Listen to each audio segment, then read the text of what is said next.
A vida no campo não é assim, pessoal. Dia de frio. Tem assim, cara, tá legal agora. Vento, vento, uma garoa. Vou mostrar uma coisa aqui pra vocês, ó.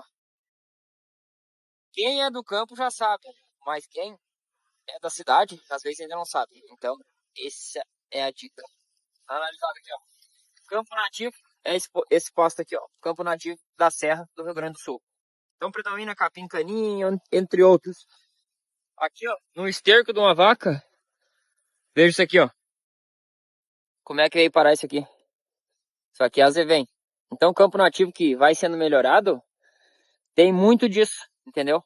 Principalmente quando você maneja gado no lado de lavoura. Aqui a gente bota a vaca magra para lavoura, tira a vaca gorda da lavoura para o campo, e assim a gente faz um manejo para poder ter mais gado por hectares dentro da fazenda.